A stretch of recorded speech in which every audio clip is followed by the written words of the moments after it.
अस्सलाम वालेकुम वरहमतुल्लाह। मेरा नाम जमील अहमद, मुंबई से। मैं गैरेज में काम करता हूँ और जिसका जो गैरेज है वो भी मैकेनिक है और मैं उसको भाड़ा भी देता हूँ। मेरा अपना अलग काम है, लेकिन वो उसके कस्टमर देता है। तो मिसाल के तौर पर अगर 1000 रुपये का काम होता है तो वो कस्टमर को जो है 2000, 1500 ऐसा मतलब बढ़ा के बताता है और मुझको उतना ही देता है जितना मेरे उससे बात हुई 1000 रुपये की।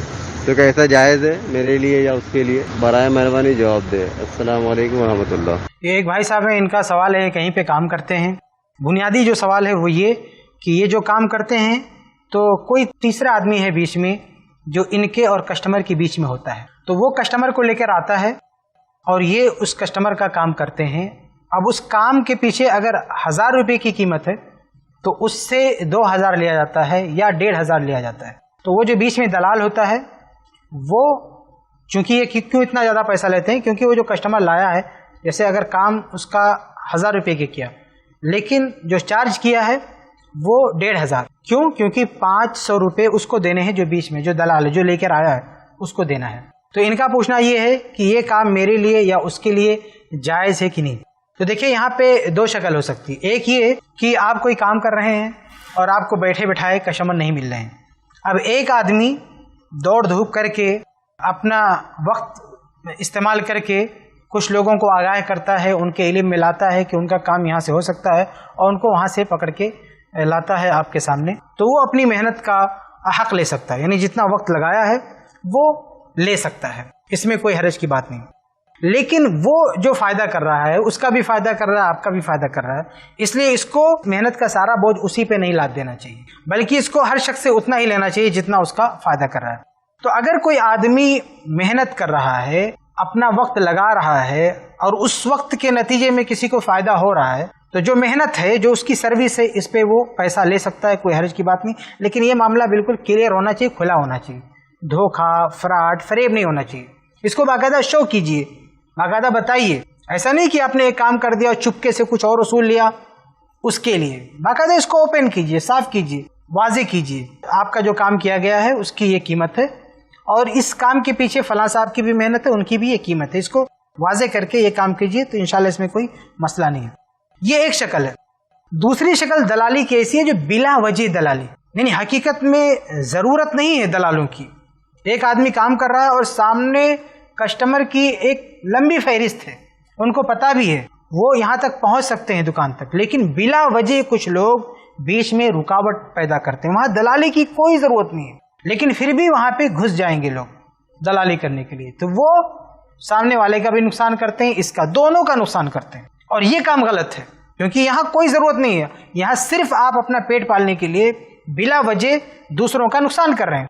आपको पैसा कमाना है तो दुनिया में बहुत सारे काम करने के तरीके हैं, लेकिन ये कि ज़बरदस्ती कहीं पे घुस जाना। मिसाल के तौर पर देखें, मुंबई में बहुत सारी जो इलाके हैं झोपड़पट्टी के, उसमें मामला ये होता है कि जिनके पास मकान है किराए पे देना, वो किसी को देना चाहते हैं और उनको चाहिए किराएदार।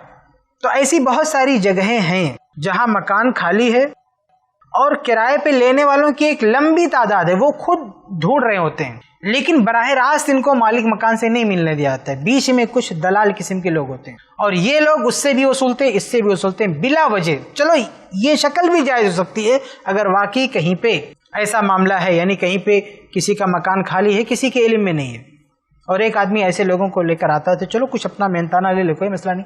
लेकिन ऐसी जगहों पे जहां बिल्कुल मामला ओपन है, क्लियर है कि चलो भाई इसका घर खाली, कोई लेना चाहता है, बिला वजह दलाल बीच में घुस के और अच्छा खासा पैसा कमाए और दोनों का नुकसान कराए, ये दुरुस्त नहीं। यहाँ पर एक चीज़ ये भी होती है कि जो दलाल लोग हैं, ये मालिक मकान से जाके क्या कहते हैं, एक आदमी रह रहा था बेचारा 2 साल से, तो उसे कहते हैं कि कितना किराया दे रहा है, कहते हैं 10,000।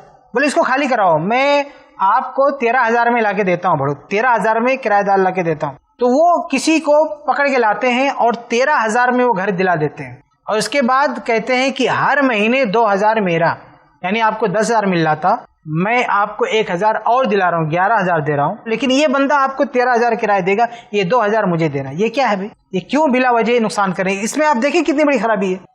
एक तो बिला वजह पैसा ले रहा है, हर महीने वो बेचारा किराया दे रहा है मालिक मकान को, ये ऐंठ रहा है बिला वजह। चलो थोड़ा बहुत मेहनत किया था शुरू में, उसका ले लेता अलग बात है, लेकिन ये पूरा साल हर महीने ले रहा है, ये बहुत बड़ा जुल्म है जो बेचारे किराएदार पर हो रहा है और उसको बिला वजह पैसा देना पड़ता है।